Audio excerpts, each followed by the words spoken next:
अस्सलाम वालेकुम नाज़रीन, न्यूज़ वाज़ में खुश आमदीद। मैं इफ्तिखार शराजी। नाज़रीन, आज हम बात करेंगे आने वाले वफाकी बजट की और मुल्क की जो माशी सियासी सूरत हाल है।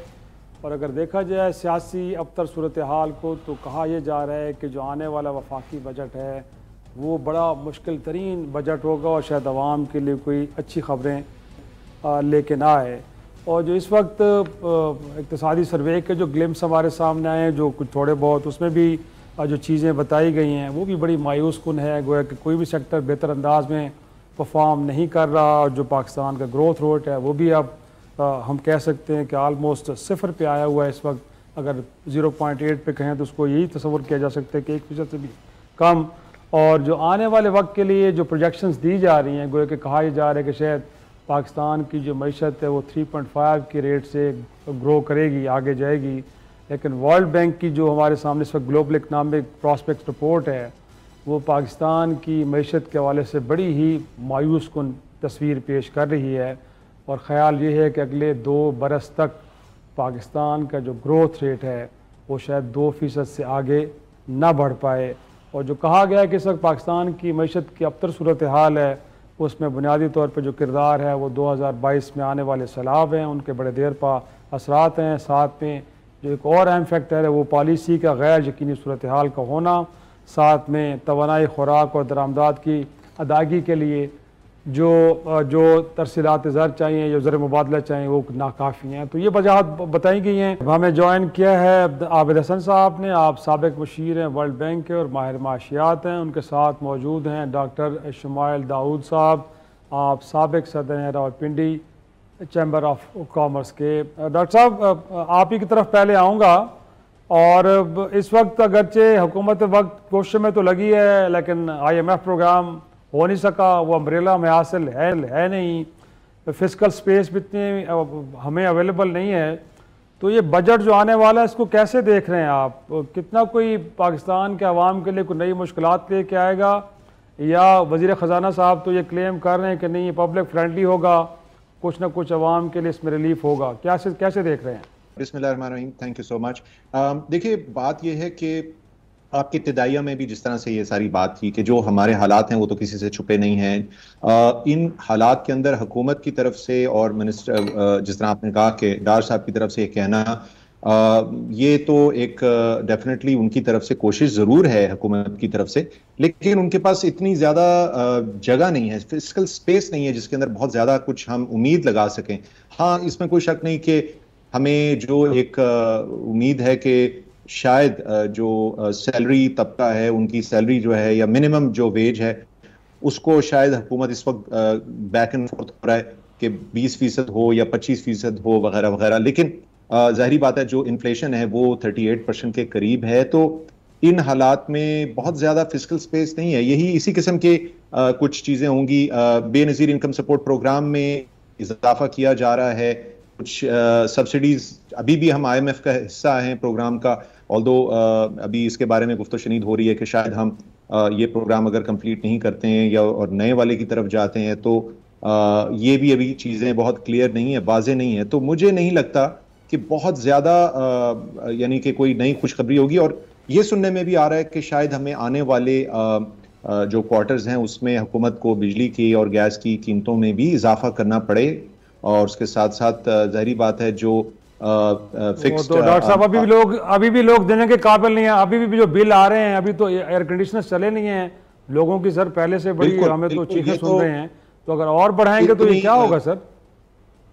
जी, तो ये इन हालात में मुझे ऐसा लगता नहीं है। डेफिनेटली कुछ छोटी मोटी कोशिश जरूर है हुकूमत की कि एग्रीकल्चर में जो सब्सिडीज हैं वो देने की कोशिश करेंगे इस तरह से, लेकिन अभी तक कोई ऐसे मुझे तो नजर नहीं आई, कहीं भी इंफॉर्मेशन मेरे में ऐसा नहीं आया।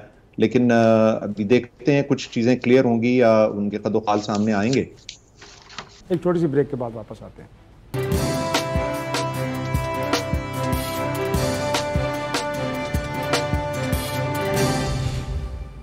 आबिद हसन साहब, मैं आप ही की तरफ आऊंगा सर। इनफैक्ट आपने तो अपनी करेंसी को भी इतना डिवैल्यू कर लिया कि शायद दुनिया में इसकी भी नज़ीर नहीं मिलती। अगर सिर्फ इस हुकूमत वक्त को ही देख लें, एक बरस के अंदर को 20% डिक्लाइन ये लेके आए हैं।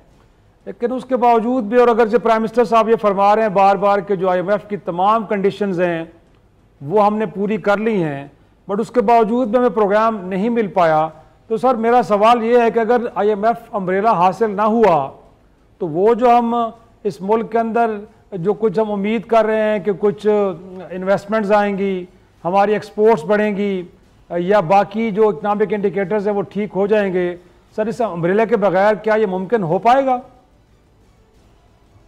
शुक्रिया।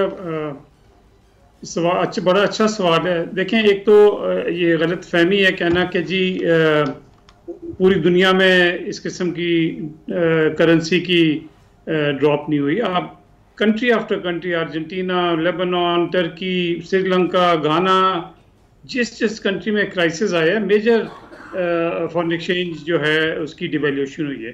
ठीक है, बहुत हुई है। मसला ये है कि इस वक्त हम उस जगह खड़े हैं जो 40-50 साल का गंद जो है ना, वो इस आके हमें उस जगह पे ले आया है। और इकोनॉमी कोई ऑन ऑफ स्विच नहीं होता। इकोनॉमी जो है ये वो जिसको एक टर्म है वेरी लार्ज टैंकर, वो जब अपना रुख मोड़ता है तो उसको कई दिन लगते हैं अपना रुख मोड़ने के लिए। इसी तरह इकोनॉमी का जो रुख मोड़ना है कई साल लगेंगे। खासतौर पे जो गंद इस वक्त इकट्ठा हो गया है, सक्सेसिव गवर्नमेंट्स पिछले 30 साल से, देखें ये मैं सुन रहा था ख्वाजा आसिफ कह रहे थे कि जी वेस्ट है, फलाना है, IMF उनका है। ये इतनी इररिस्पॉन्सिबल स्टेटमेंट्स हैं ये सारी पॉलिटिकल टाइप के। जी बात ये है कि 30 साल से कोई भी सेंसिबल पाकिस्तानी, हर sensible Pakistani economist, IMF, world bank 30 साल से कह रहा है कि जी फिस्कल डेफिसिट अपना मैनेजेबल रखें, अपना टैक्स बढ़ाएं, अपने वेस्टफुल एक्सपेंडिचर कम करें। 30 साल से कह रहे हैं कि जी एक्सपोर्ट्स बढ़ाएं, एक्सचेंज रेट ठीक रखें। आपने मतलब डॉलर सस्ता रखा हुआ तो 30 साल में हमारी इकोनॉमी टोटली डिपेंडेंट हो गई है इंपोर्टेड कंजम्पशन पे। आपको पता है कि ईस्ट एशिया ने 30-40 साल, चाइना ने अपनी जो डॉलर है वो अंडर वैल्यू रखा हुआ था ताकि उनकी एक्सपोर्ट्स बढ़ सकें, ताकि एक्सपोर्टर का प्रॉफिट ज़्यादा हो और इंपोर्ट महंगी हो। यही चीज़ कोरिया ने की, यही चीज़ थाईलैंड ने की, यही चीज़ जापान ने की। हमें इस बात की कभी समझ नहीं आई। अच्छा, मसला ये है कि देखें ये पेनफुल होगा जो भी होगा। डॉक्टर साहब बैठे हैं, अगर एक ओबेसिटी का, हम ओबेसिटी के मरीज हैं क्योंकि डॉक्टर साहब हेल्थ केयर प्रोफेशनल है, ओबेसिटी को कम करने के लिए बड़ी पेन चाहिए होती है। हमारी एक बड़ी वेस्टफुल गवर्नमेंट है। अभी मैं इस्लामाबाद में हूँ, मुझे तो कोई नहीं लगता कि गवर्नमेंट में कोई क्राइसिस आया हुआ है। जिस तरह मतलब देखिए, अगर एक इंडिविजुअल लेवल पे क्राइसिस हो, आप अपने घर में सारा पंखे एक कमरे में चलाते हैं, AC बंद कर देते हैं, बत्तियां नहीं चलाते, गाड़ियों में आप पैदल चलने लग जाए, साइकिल पे चलने लग जाते हैं, जो भी है, कोई इस्लामाबाद से तो नहीं लगता कि गवर्नमेंट इन क्राइसिस है, या लाहौर या कराची जो उनके तौर तरीके हैं। सो एक जो है, जो एलीट क्लास है ना, हर दुनिया में 200 मुल्कों में 190 में एलीट क्लास जो है डिटर्मिन करती है पॉलिसीज और उन्हीं के बेनिफिट। यहाँ पे अनफॉर्चुनेटली 100% बेनिफिट 30 साल से एलीट क्लास को आ रहा है, चाहे वो elite class senior government officials हैं, सीनियर मिलिट्री ऑफिशियल्स हैं, सीनियर जुडिशियल ऑफिशियल्स हैं, प्राइवेट सेक्टर है, यू नेम इट। अब इस सारे का जो रुख मोड़ना, उसकी वजह क्या हो रही है कि टैक्सेस जो हैं हम इनडायरेक्ट कर रहे हैं, जो आम आदमी और गरीब आदमियों पर ज्यादा उसका इम्पैक्ट हो रहा है। इस सारी चीज को हमें चेंज करना है और वो टाइम लेगा। दूसरा ये है कि आपके पास इतनी फूलिश पॉलिसीज रही हैं। अभी आपने गैस की बात की और उन्होंने कहा जी शायद बढ़ेगी। आपको पता है कि गैस हम अगर इंपोर्ट करते हैं तो $10-12 दे रहे हैं मतलब पर MMCF। अपनी कंपनियों को, जो पाकिस्तानी कंपनियां, उनको $3 दे रहे हैं। क्यों? अगर आज आप अपनी कंपनियों को $10 दें गैस की कीमत, 5 साल में पाकिस्तान सेल्फ सफिशिएंट हो जाएगा। बट देखें, बाहर से इंपोर्ट करने में किकबैक्स होती हैं, आसान काम है, you name it, you see. अब होता क्या, आपने $3 उसमें शायद उसमें आबिद साहब लगता है कि किकबैक्स का भी एक वहां पे मेरा ख्याल में एक है बड़ा, तो मेरा ख्याल में शायद ये वजूहत है। हमें IMF का, हमें तो वो करना है जो हमारे लिए ठीक है। मतलब एक फॉर अ मोमेंट भूल जाएं कि जी आईएमएफ ने है। अगर हम वही चीजें करते जो आईएमएफ कहता रहा है, जो वर्ल्ड बैंक कहता रहा है, जो हमारे सारे अच्छे इकोनॉमिस्ट कहते रहे हैं, आज पाकिस्तान का ये हाल नहीं होता। अब कमिंग बैक, अगर आईएमएफ का प्रोग्राम नहीं होता, देखें अगले साल आपने को $26 बिलियन आपकी डेट सर्विस है, ठीक है। अगर एस्यूम करें कि आपका करंट अकाउंट डेफिसिट कुछ भी नहीं है, तो 26 बिलियन आपको इकट्ठा करना पड़ेगा, फाइनेंसिंग गैप है, इधर से लेंगे। और कब तक आप चाइनीज से और सऊदी अरेबिया से मांग मांग के इस मुल्क को आप सस्टेन करेंगे? कुछ तो शर्म होनी चाहिए ना। और जब आप चाइना से मांगते हैं, गरीबों के लिए तो नहीं मांग रहे, वो तो आप मांग रहे हैं कि जी हमारे तो सर वैसे भी टेम्परेरी अरेंजमेंट्स के तौर पे तस्वर की जाते हैं, ये तो आर्जी अरेंजमेंट्स हैं। लेकिन यही सवाल है सर जिनके जवाबात अभी तक इस मुल्क के अवाम को नहीं मिल पा रहे। छोटे सर मुझे कहा जा रहा है ब्रेक से वापस आते हैं तो वो डिफॉल्ट के खतरे की बात भी करेंगे और साथ में टैक्सेस के हवाले से आपने नुकात उठाए हैं सर, उनको कैसे एड्रेस करना है इस पर जरा गुफ्तगू करेंगे छोटी सी ब्रेक के बाद।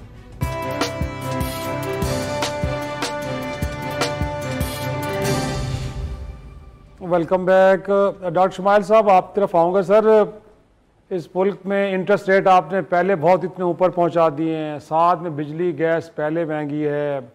अब डार साहब इस सारी सूरत हाल के होते और जैसे आप भी कह रहे हैं कि शायद बिजली की कीमतें और बढ़ानी पड़ जाएंगी क्योंकि रेवेन्यू तो जनरेट अदरवाइज होना कोई नहीं है, या पेट्रोल की कीमतें भी बढ़ें, तो सर ऐसे होते हुए ये जो अगले साल के लिए हमें 26 अरब डॉलर चाहिए अदायगियों के लिए, सर ये कैसे मुमकिन हो पाएंगे? और इस मुल्क की एक्सपोर्ट कैसे बढ़ेगी जब आपकी इंडस्ट्री कंपैटिबल नहीं होगी, आपकी इनपुट कॉस्ट इतनी महंगी हो जाएगी, तो क्या आप दुनिया में कुछ एक्सपोर्ट कर पाएंगे? और ये जो बजटरी प्रपोजल्स होती हैं, क्योंकि आप चैम्बर से भी वाबस्ता रहे हैं सर, कोई ताजरों से पूछा भी जाता है कि आपसे भी कोई मुशावरत होती है कि नहीं होती?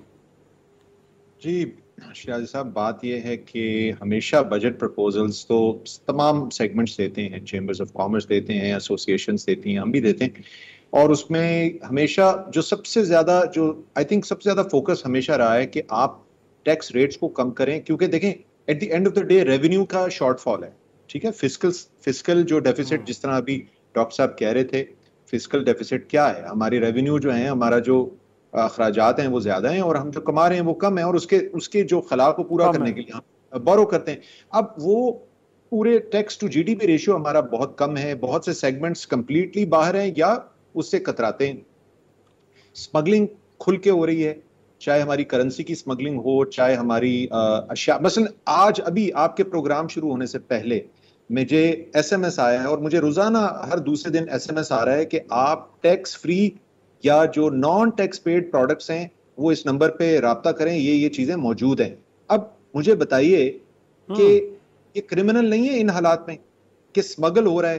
तो ये चीजें एसएमएस आ रहे हैं लोगों को, ये हालात हैं हमारी। अच्छा, एग्जीक्यूशन में कमी है। हमें तमाम जो सॉल्यूशंस मौजूद हैं, हमें करना क्या है वो हमें आईएमएफ को बताने की जरूरत नहीं है। एवरी सिंगल पर्सन जो गवर्नमेंट में रहा है, ब्यूरोक्रेसी में है, या जो इकोनॉमिस्ट हैं और एक्सपर्ट्स मौजूद हैं, everyone has been talking about this. लेकिन प्रॉब्लम क्या है कि जो पॉलिटिकल विल है, कहीं पॉपुलिस्ट डिसीजंस लेते हुए घबरा जाते हैं कि ऐसे डिसीजंस तो नहीं ले रहे जो पॉपुलिस्ट नहीं हैं, जो आवाम को पसंद नहीं आएंगे। आज भी बजट किया जो सबसे पहला सवाल किसी भी प्रोग्राम में होता है वो ये होता है कि आवाम के लिए इसमें क्या रिलीफ है।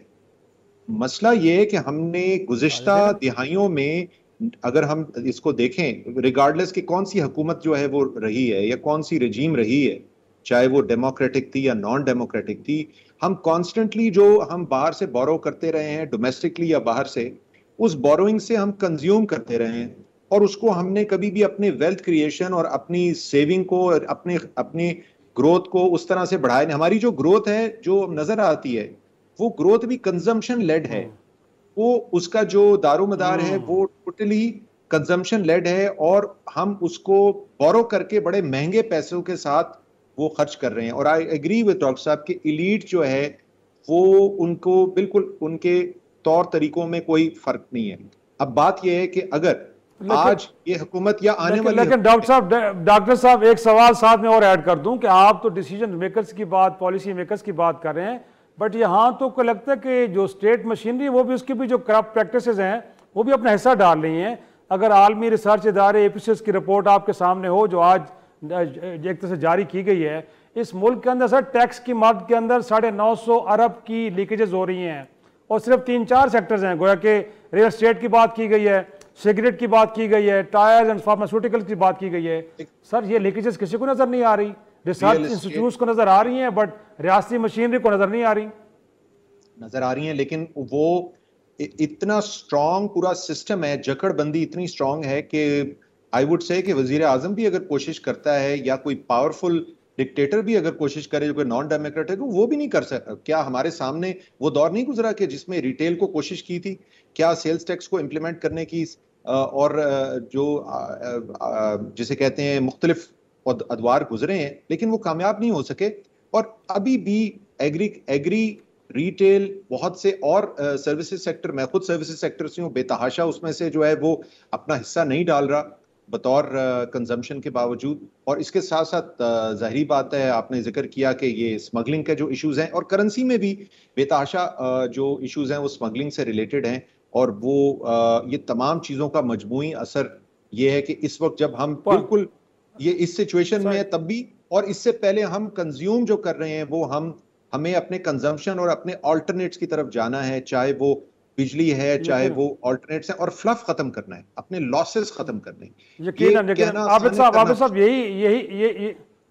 ये नुक्ता आबिद साहब मैं आप ही के सामने रखूंगा कि लगता वाकई कि हमने एक बड़ी consumer economy, consumer based economy हमारी है। प्रोड्यूस हम करते नहीं है बट हम लगता है कि चीज़ें बाय करने को पे बिलीव करते हैं और उसके लिए जैसे कहा गया कि महंगे कर्जे भी ले लेते हैं। बट सर मैं आपसे चाहूँगा ये कि अब वे फॉरवर्ड लीकेजेस कहाँ पे, कौन सी लीकेजेस इनको एड्रेस करना है। और फिर जो अपने आप पहले सेगमेंट में बात कर रहे थे कि अब ट्रक का रुख मोड़ना है तो बड़ा लंबा ट्रक है, इसको टाइम तो लगेगा सर, लेकिन इस वक्त जो हुकूमत कोशिश कर रही है इसका रुख मोड़ने की, आपको लग रहा है कि सही सिमत में मोड़ा जा रहा है सर? मुझे नहीं लगता। देखें, कमिंग बैक, कोई जो इतनी 30-40 साल की खराबियां हैं वो 1 साल, 2 साल, 5 साल में भी ठीक हो जाए तो बहुत खुशकिस्मत होंगे। इम्पॉर्टेंट चीज़ ये है कि जो भी गवर्नमेंट है, अब ये गवर्नमेंट है, ठीक है, ये आए हैं, प्राइम मिनिस्टर को क्लियरली कन्वे करना चाहिए कि देखें बड़ा पेनफुल वक्त है, कुछ शायद हम री इलेक्ट हो ना हो, पर अगले 5 साल बहुत पेनफुल होगा। और मेरी गवर्नमेंट का और अगली गवर्नमेंट का ये कोशिश होगी कि जो पेन है लोअर इनकम तबके पे, पुअर तबके पे मिनिमल हो, और यही पेन जो है हायर इनकम और रिच तबके पे हो। और देखें वो अभी आपने जिक्र किया था, एक आतिफ मियाँ ने ये जो इकोनॉमिस्ट हैं प्रिंसटन में, कहा था कि पाकिस्तान एक चीज़ बहुत प्रोड्यूस करता है बट उसकी पूरी दुनिया में कोई डिमांड नहीं है, वो है प्लॉट। देखिए ये पूरा मुल्क 30 साल से प्लॉटों के चक्कर में पड़ गया है। बजाय आप फैक्ट्री लगाएं, एक्सपोर्ट करें, सारा मुल्क टॉप से डाउन, ठीक है ना।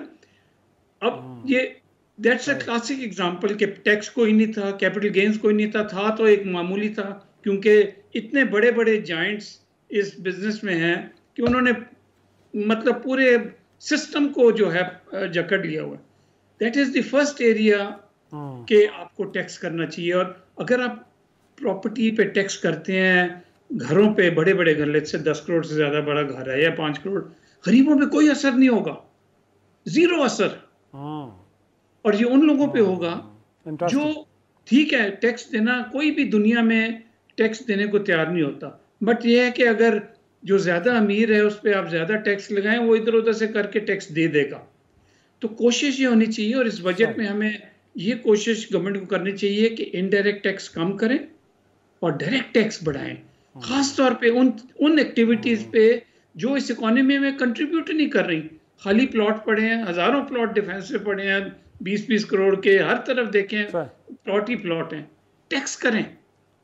सो कमिंग बैक, देखें बिल्कुल इसमें इंटरेस्टिंग जी। मुझे ब्रेक के लिए मैं छोटा सा ब्रेक लेता हूँ। ब्रेक से जब वापस आएंगे तो हमें कैसर अहमद शेख साहब को, जो वज़ीर-ए-आज़म के मामले खुसूसी हैं और चेयरमैन है कौमी असम्बली की फाइनेंस कमेटी की, उन्होंने भी हमें ज्वाइन किया है। ब्रेक से वापस आएंगे तो कुछ यही इश्यूज़ उनके सामने भी रखेंगे। वापस आते हैं ब्रेक के बाद।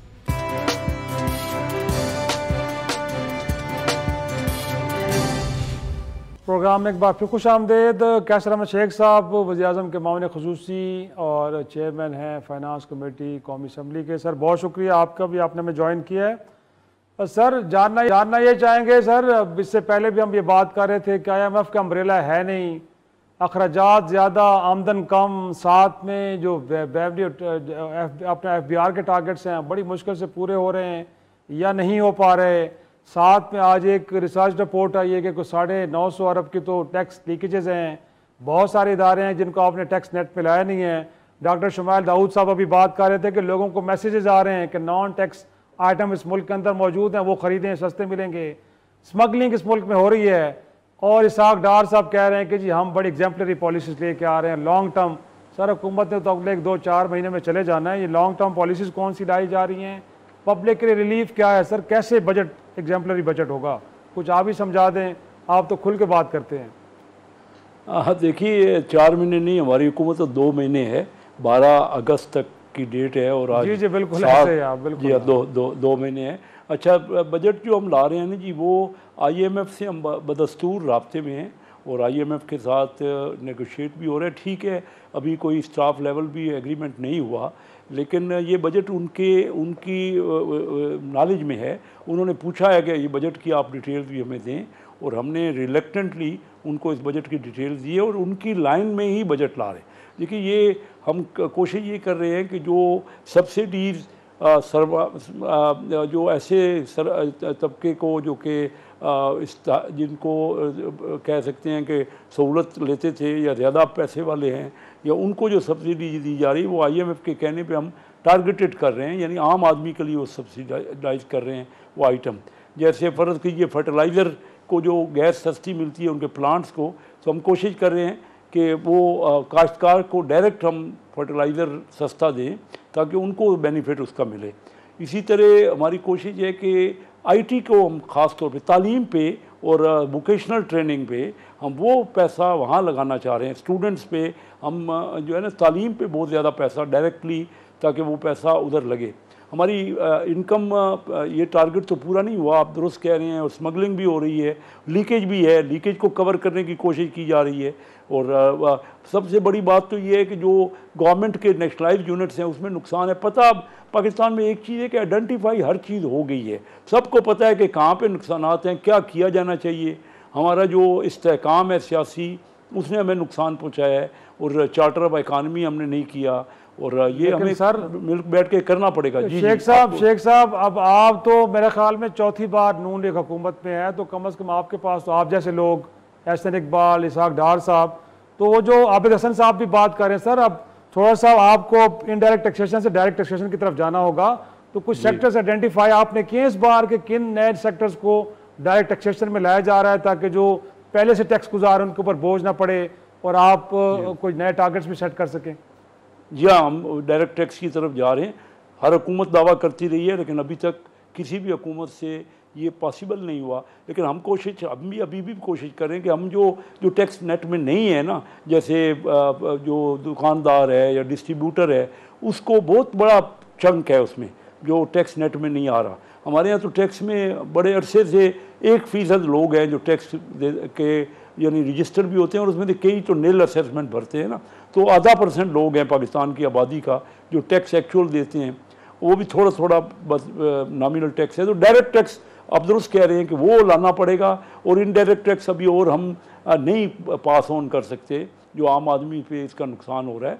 तो हमारी कोशिश यही है कि जो बेनज़ीर इनकम सपोर्ट है, हम बजाय यानी उन पे टैक्स लाने के उनको सहूलतें देना चाह रहे हैं, और ये तमाम IMF की रजामंदी से हो रहा है। ये अब IMF इससे एतराज़ नहीं कर रहे। तो मुझे हम ये जानना चाह रहे हैं सर कि कोई नई डिमांड्स आई IMF की जानिब से, क्योंकि आप कह रहे हैं कि आप जो टैक्स के अपना बजट के जो जितने भी डॉक्यूमेंट उनके साथ शेयर कर रहे हैं, तो वहाँ से कुछ नई डिमांड्स आई हैं कि क्या क्या करना चाहिए, उसके अकॉर्डिंगली आपको बजट बनाना चाहिए, या मैं सिर्फ आप डॉक्यूमेंट शेयर ही कर रहे हैं? देखिए मैं आपको कोई एग्जैक्ट तो इन्फॉर्मेशन इसलिए क्योंकि मैं उसमें टच में नहीं हूँ। इसहाक डार साहब फाइनेंस मिनिस्टर या मिनिस्टर ऑफ स्टेट होंगी शायद, या और कोई रेलिवेंट ऑफिसर्स होंगे, मैं को डायरेक्टली, लेकिन जो इतलात मेरे तक हैं वो आप दुरुस्त कह रहे हैं कि IMF ये कह रही थी कि जो आप सब्सिडीज़ दे रहे हैं वो सब्सिडीज़ कम करें, मराहत याफ्ता तबके को उसको पास ऑन करें आम तबके पे और दरमियाने तबके पे और गरीब लोगों पे। तो हम वही कोशिश कर रहे हैं उनका, और हम रेवेन्यू बढ़ा रहे हैं, हम डायरेक्ट टैक्स को बढ़ा के रेवेन्यू का नेक्स्ट टारगेट 9,200 अरब रखा है, जो कि तकरीबन 28% ज़्यादा है इस साल से। तो हम टैक्स में खासा उन लोगों के, जैसे प्लाट्स की अभी बात कर रहे थे ना, दाऊद साहब कह रहे थे, ये सही बात है कि लोग सिर्फ रियल इस्टेट के बिजनेस पे चले गए, और वो जो है ना उसने इंडस्ट्री में लोगों ने अपना सरमाया अपना हाथ खींच कर एक्सपोर्ट की इन पर्टिकुलर इजाफे के लिए या एक्सपोर्ट की एक्सपोर्ट लेड ग्रोथ में हम नहीं गए। उन पे लगाया ना टैक्स, लगाया ना सर उन पे, क्यों नहीं लगा रहे हैं? ये लगा रहे हैं, उसको भी टैक्स लगेगा। हमारी तवक्को है, मैंने तो यही मशवरा दिया है, टैक्स लगेगा इंशाल्लाह उसमें भी, और क्योंकि वो ज़रूरी है, क्योंकि हमारा सारे लोग जो है ना रियल इस्टेट की तरफ चले गए, और पैसा जो है और बाहर का इन्वेस्टर हमारे यहाँ नहीं आ रहा, क्योंकि इंडस्ट्री में हमने वैल्यू एडेड इंडस्ट्री में पैसा नहीं लगाया। अब आइडेंटिफाई हुआ है और बेहतरी आएगी इस बजट में, आप देखेंगे डायरेक्शन में फ़र्क आएगा, क्योंकि तजर्बा भी है हमें, लेकिन अभी भी लीकेज है, लीकेज नहीं कवर हो रही। मैंने तो प्राइम मिनिस्टर को डायरेक्टली कहा था कि मुझे ये जिम्मेदारी दे, मैं आपको लीकेज कुछ किसी हद तक कवर, क्योंकि मुझे पता है, आइडेंटिफाई कर सकता हूँ कौन कौन से सेक्टर में लीकेज हो रही है। अभी प्राइम मिनिस्टर साहब ने मुझे कहा कि तकरीबन 100 बड़े इंडस्ट्रियलिस्ट से ना मैंने मुख्तलिफ सेक्टर के, कराची में उनकी मीटिंग करवाई है, ये पिछले हफ्ते जुमे को 26 तारीख को मीटिंग थी, तो मीटिंग करवाई है, उसमें मुख्तलिफ आइडियाज़ हर एक ने दिए और हम बेहतरी की तरफ गामजन हैं। फिर 10 बड़े इंडस्ट्रियलिस्ट की 5 कराची से और 5 लाहौर से, मैंने प्राइम मिनिस्टर साहब के और हम मिनिस्टर्स थे कुछ, तो सब हमारी मीटिंग हुई है, तो सबसे मशवरा ले रहे हैं। असल बात ये है कि हम ज़्यादा से ज़्यादा लोगों से मशवरा लें, इनपुट लेंगे। हमारी कमी यही रही है मुख्तलिफ हुकूमतों की कि जो स्टेक होल्डर है ना उनको शामिल ज़्यादा रखना चाहिए, और कोशिश हो रही है। यकीनन सर यही वो एरिया जिसको बार बार एड्रेस करने के हवाले से बात होती है। लेकिन आबिद हसन साहब, लगता है कि हमने और आपने को काफ़ी हद तक चीज़ों को डायग्नोज तो कर लिया सर, बट आप थोड़ी सी कोई ट्रीटमेंट भी तो बता देना कि आगे चलना कैसे, करना क्या है। देखें, मतलब मैं कैसर साहब को कई दफ़ा मिला हूँ, आई विश के इतने रिस्पॉन्सिबल लॉ मेकर्स हमारे पार्लियामेंट में और हों जिनका बड़ा तजुर्बा है प्राइवेट सेक्टर में।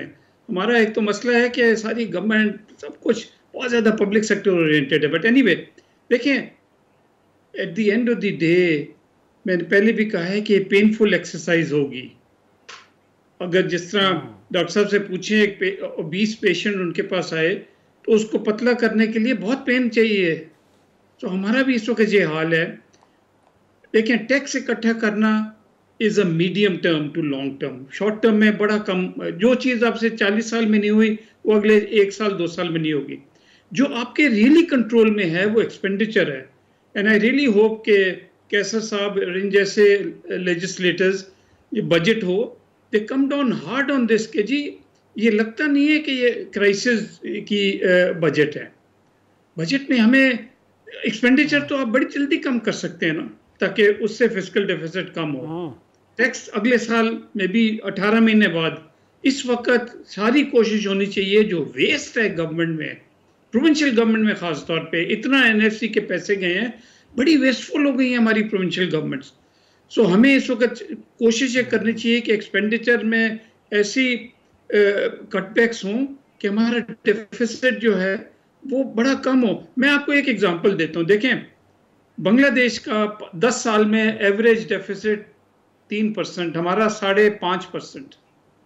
बांग्लादेश का करंट अकाउंट डेफिसिट +1% रहा है ओवर द लास्ट 10 years, हमारा -4%।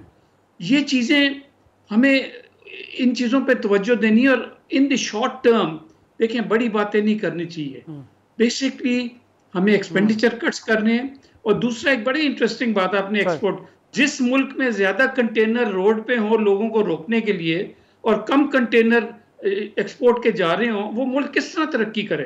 कभी किसने सोचा? हजारों कंटेनर रोड पे पड़े हैं लोगों को रोकने के लिए, you know. So coming back, आपने कंटेनर क्योंकि रोडों पे लाने की बात की है, तो यकीनन बिल्कुल मैं डॉक्टर शमाइल साहब यही बात आपसे कहूँगा कि मुल्क के अंदर जो एक पॉलिटिकल अनस्टेबिलिटी है, आपको लगता है कि ये भी अपना एक इम्पैक्ट डाल रही है, इस मुल्क की जो मईशत नीचे जा रही है, या आपका ख्याल है कि नहीं सिर्फ पॉलिसीज़ का गैर यकीनी होना बुनियादी वजह है? नहीं, इसमें तो कोई शक नहीं कि जब यूनानिमसली अगर गवर्नमेंट जो है वो स्ट्रेंथन्ड हो बाय द पब्लिक, तो फिर वो डिसीजन ले सकती है। हैविंग सेड दैट, इससे पहले बड़ी स्ट्रॉन्ग गवर्नमेंट्स रही हैं और वो मतलब उनके पास सपोर्ट भी था, तब भी उन्होंने फैसला नहीं किया, और इसी वजह से कि वो आवाम को नाराज नहीं करना चाहते थे, और अगर करते हैं तो आवाम सड़कों पे आ जाते हैं। तो आवाम को जिसे कहते हैं कॉन्फिडेंस में लेने की जरूरत है, उनको बताने की जरूरत है कि ये क्यों करना जरूरी है। ये कोई किसी IMF का बहाना या किसी और का कंधा ना इस्तेमाल करें, उनको बताएं ये हमारे हक में है, हमारे सर्वाइवल की जंग है ये। और मैं ये कहूंगा, जहां आप सॉल्यूशंस की बात कर रहे थे और डॉक्टर साहब ने भी कहा, आई थिंक हम एक और चीज बहुत ज्यादा प्रोड्यूस कर रहे हैं इस मुल्क में, वो है आवाम, हमारी पॉपुलेशन। हमें स्किल्ड, जिस तरह कैसर साहब ने भी कहा, हमें स्किल्ड लेबर भी भेजने की जरूरत है। हमें हर मुल्क में जहां इस वक्त सारी दुनिया के दरवाजे खुले हुए हैं और इमिग्रेशन खुली हैं और वो मांग रहे हैं, स्किल्ड लेबर मांग रहे हैं, चाहे वो यानी इलेक्ट्रिशियन से लेके और कोई कंस्ट्रक्शन वर्कर से लेके और ड्राइवर से लेके और वर्कर से लेके। तो हमें जरूरत इस चीज की है कि सिर्फ मिडिल ईस्ट पे फोकस ना करें हम अपने, क्योंकि इस वक्त अगर हमारे मुल्क को किसी ने सपोर्ट किया इन मुश्किल हालात में तो हमारे एक्सपर्ट्स ने किया है। हमें ज्यादा लोग और भेजने चाहिए बाहर, लेकिन स्किल्ड भेजने चाहिए, लोअर लेवल पे नहीं, ताकि हमारा वो ज़र मुबादला हो और इसके साथ साथ बाकी चीजें जो मुश्किल। शेख साहब your take sir, last minute है। मैं चाहूंगा सर कि जिस मुल्क के अंदर 3.5 करोड़ बच्चे आउट ऑफ स्कूल हों सर, वहां पे स्किल्ड लोगों के बारे में बात की जा रही है कि बाहर डिमांड है सर, इस एरिया को एड्रेस करने के हवाले से भी कुछ स्ट्रेटजी इन प्लेस है कि नहीं है सर?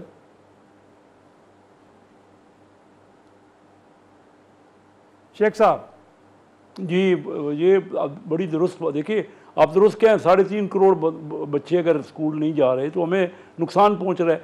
हमारे पास तो दिमाग अल्लाह ताला ने इतने दिए, 25 करोड़ 24 करोड़ की आबादी नई मरदमशुमारी के हिसाब से 3% है पूरी दुनिया की। अब वो हम अल्लाह ताला ने तो हमें ये नेमत दी थी, हम वो दिमाग इस्तेमाल नहीं कर रहे। कि हालांकि IT देख लीजिए कि इंडिया में कितना फ्लोरिश हुई है, कितनी बड़ी एक्सपोर्ट उन्होंने कर ली। मेरी अपनी मैंने बनवाई हुई है, मैं बोर्ड पे हूँ फास्ट नेशनल यूनिवर्सिटी की, चिन्योट में हमने उसका बेहतरीन कैंपस बनाया है। और वो आप देख लीजिए कि जो बच्चा अभी ग्रेजुएट नहीं होता उससे पहले तमाम इदारे उसके पीछे हैं कि आप मेरे पास आ जाएं, वो कहता है आप मेरे पास आ जाएं। तो इतने बड़ा स्कोप है, हम उसको स्कोप पे, और वो बच्चे इंडिया में उन्होंने कर लिया ना, 200 150 200 अरब डॉलर की मुझे बताया जा रहा है कि उनकी एक्सपोर्ट हो गई है, और हम 2-3 अरब डॉलर भी नहीं कर रहे। अगला टारगेट हम 2 अरब से 3.5 अरब अगले साल का रख रहे हैं। तो इसमें स्कोप है और ये कोशिश है, हम इसको इंक्रीज़ कर रहे हैं। इसका बेनिफिट इंशाल्लाह आप देखेंगे कि हम IT के और वोकेशनल ट्रेनिंग के लिए हम बहुत खर्च ये रख रहे हैं, एक्सपेंडिचर रख रहे हैं, ताकि ये उन लोगों तक फ़ायदा पहुँचे ना, उनको जो पाकिस्तान को आगे लेके जा सकते हैं। ये भी एक किस्म की एक्सपोर्ट है। अगर आपका स्किल वर्कर जाता है और वहाँ से रेमिटेंस भेजता है तो वो भी एक हल है हमारे मुल्क के लिए, और ये बहुत ज़रूरी है क्योंकि हमारे पास डायरेक्ट फॉरेन इन्वेस्टमेंट नहीं आ रही इस वक्त। तो ये अच्छी बात है कि हम एजुकेशन की तरफ ध्यान इस बात दिया है, और बेहतरी आप देखेंगे अगले साल तकरीबन हमने यानी 2 अरब से 3.5 अरब का मतलब ये है डॉलर का कि 75% एक साल में बढ़ाना चाह रहे हैं। सर आज का शो यहीं ख़त्म करते हैं, कल फिर मुलाकात होगी, तब तक के लिए इजाज़त दीजिए, खुदा हाफिज़।